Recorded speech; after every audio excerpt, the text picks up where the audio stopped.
Hello all, welcome to our channel. ఈ క్లాస్లో వచ్చేసి మనము డిఎడ్లోని సైకాలజీకి సంబంధించిన మనోవిశ్లేషణవాదం గురించి చూద్దాము. తెలుగు అకాడమిక్ బుక్లోని మనోవిశ్లేషణవాదం గురించి చూద్దాము. మనోవిశ్లేషణవాదం అంటే ఏంటి?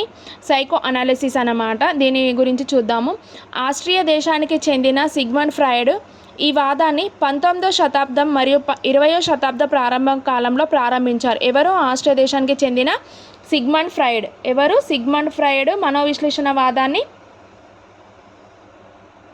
ప్రారంభించారు. అలాగే ఫ్రాయిడ్ తన రోగుల మానసిక సంఘర్షణలు అలాగే భౌతిక అవ్యవస్థలు ప్రదర్శించబడటం చూసి ఆశ్చర్యపోయి వివిధ అధ్యయనాలు చేసి ఈ వాదాన్ని ప్రతిపాదించారు.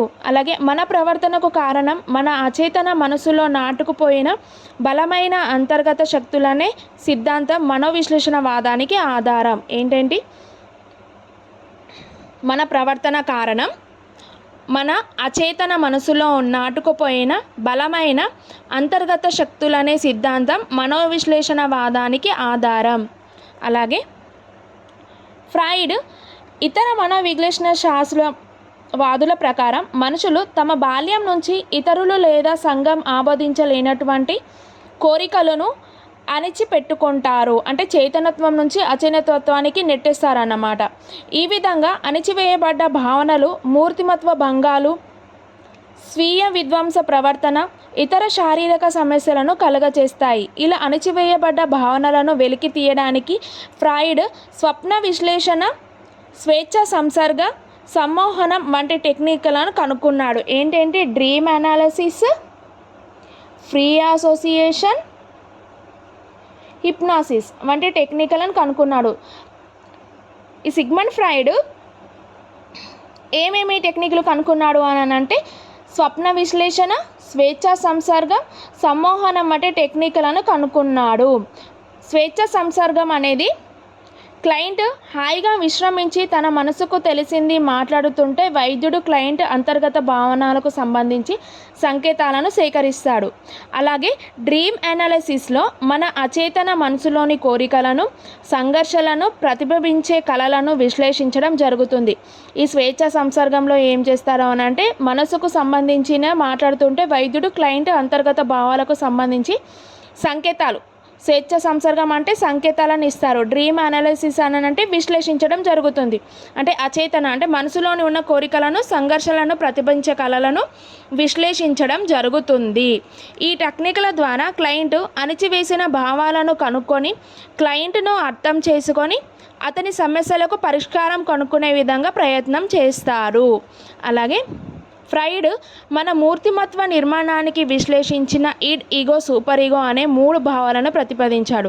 ఫ్రాయిడ్ ఏం చేశాడు? మూర్తిమత్వ నిర్మాణాన్ని విశ్లేషించడానికి ఇడ్, ఈగో, సూపర్ ఈగో అనే 3 భావనలను ప్రతిపాదించారు. అలాగే ఇతని ప్రకారం మనసు చేతన, ఉపచేతన, అచేతనల ప్రక్రియలుగా వివరించవచ్చు. ఏంటంటే మనసును చేతన, ఉపచేతన, అచేతనల ప్రక్రియలుగా వివరించవచ్చు.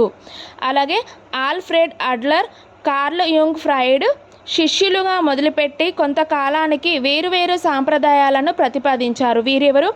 Alfred Adler, Carl Jung Freud శిష్యులుగా మొదలుపెట్టి కొంతకాలానికి వేరువేరు సంప్రదాయాలను ప్రతిపాదించారు. ఫ్రాయిడ్ శిష్యులు ఎవరెవరంటే Alfred Adler, Carl Jung Freud అన్నట్టు.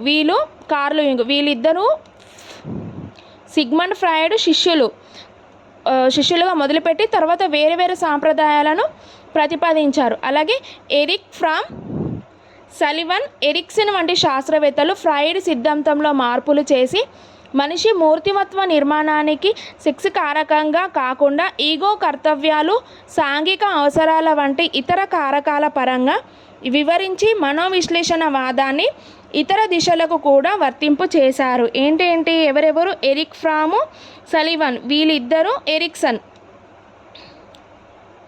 ఈ 3 శాస్త్రవేత్తలు ఫ్రాయిడ్ సిద్ధాంతంలోని మనిషి మూర్తిమత్వంలోనే మార్పులు చేర్పులు జరిపి వారి సాంఘిక అవసరాల వంటి ఇతర కారకాల పరంగా వివరించి మనోవిశ్లేషణవాదాన్ని ఇతర దిశలకు కూడా వర్తింపచేశారు. ఎవరు అని అంటే ఎరిక్ ఫ్రామ్, సలివన్, ఎరిక్సన్. వీరు 3 ఫ్రాయిడ్ సిద్ధాంతంలోని మూర్తిమత్వ నిర్మాణానికి కొన్ని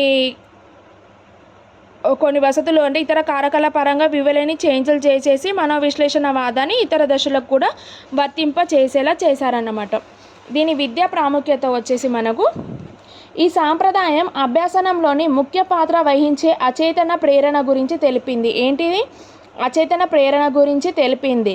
మానవుని మూర్తిమత్వ నిర్మాణంలో బాల్యంలోని అనుభవాల ప్రభావం గురించి తెలపడం వల్ల మనం పిల్లలకు శైశవ బాల్య దశలో అందించవలసిన సరైన అనుభవాల అవసరం గురించి తెలిపింది. పిల్లలకు శైశవ బాల్య దశలో అందించవలసిన సరైన అనుభవాల అవసరం గురించి తెలిపింది. అలాగా పూర్వ బాల్య దశలోని విద్యా ప్రాముఖ్యాన్ని తెలపడం వల్ల అందరి దృష్టిని ఆ వైపు ఆకర్షించింది. నెక్స్ట్, వ్యక్తులలోని విషమయోజనానికి కారణాలను తెలుసుకోవడంలో సహాయపడుతుంది. అలాగే పిల్లల భావాలను అణిచిపెట్టడం వల్ల జరిగే అనర్థాలను గురించి చెప్పడం ద్వారా పిల్లలు తమ భావాలను వ్యక్తపరిచే అవకాశాలను కల్పించడం ఎంత అవసరమో తెలిపింది. ఏంటి ఇది? మనోవిశ్లేషణవాదంలో ఏంటేంటి? మనోవిశ్లేషణవాది ఎవరు అని అంటే ఆస్ట్రియా దేశానికి చెందిన సిగ్మండ్ ఫ్రాయిడ్ 19వ శతాబ్దం నుంచి 20వ శతాబ్ద ప్రారంభ కాలంలో ప్రారంభించారు. ఈయన రోగుల మానసిక సంఘర్షణలను, భౌతిక అవస్థల గురించి ప్రదర్శించబడటం చూసి ఆశ్చర్యపోయి ఈ వాదాన్ని ప్రతిపాదించారు. అలాగే ఇతను కనుక్కున్న 3 టెక్నిక్లు ఏంటి? సిగ్మండ్ ఫ్రాయిడ్ కనుక్కున్న టెక్నిక్లు స్వప్న విశ్లేషణ, స్వేచ్ఛ సంసర్గము, సమ్మోహనము. ఈ 3 టెక్నిక్లను కనుక్కున్నాడు. స్వేచ్ఛ సంసర్గంలో వచ్చేసి వైద్యుడు క్లయింట్ అంతర్గత భావాలకు సంబంధించి సంకేతాలను సేకరిస్తారు. డ్రీమ్ అనాలిసిస్ అంటే ఏంటి? స్వప్న విశ్లేషణలో ఏం చేస్తారు? ప్రతిబింబ కళలను విశ్లేషించడం జరుగుతుందన్నమాట. ఈ విధంగా క్లయింట్ని అర్థం చేసుకొని అతని సమస్య పరిష్కారం కనుగొనే ప్రయత్నం చేశారు. అయితే తన మూర్తిమత్వ నిర్మాణాన్ని విశ్లేషించడానికి ఫ్రాయిడ్ ఏమేమి కనుక్కున్నారు? 3 భావనలు అంటే ఇడ్, ఇగో, సూపర్ ఇగో అనే 3 భావనలను ప్రతిపాదించాడు. అతని ప్రకారం మనిషి మనసు చేతన, ఉపచేతన, అచేతన అనే ప్రక్రియలను వివరించారు. అతని శిష్యులు ఎవరు అని అంటే ఆల్ఫ్రెడ్ అడ్లర్, కార్ల్ యుంగ్. వీళ్ళు ఇద్దరు శిష్యుడిగా పనిచేసి తర్వాత వేర్వేరు సాంప్రదాయాలను ప్రతిపాదించారు. తర్వాత ఎరిక్ ఫ్రామ్, సలివన్, ఎరిక్సన్ వీరి శాస్త్రవేత్తలు ఫ్రాయిడ్ సిద్ధాంతంలోని మార్పులు చేసి మనిషి మూర్తిమత్వ నిర్మాణానికి అనేక కారకాలుగా వాటిని పరంగా చేంజ్ చేసి మనోవిశ్లేషణవాదాన్ని ఇతర దిశలకు కూడా వర్తింపచేశారు. ఇది మనోవిశ్లేషణవాదము.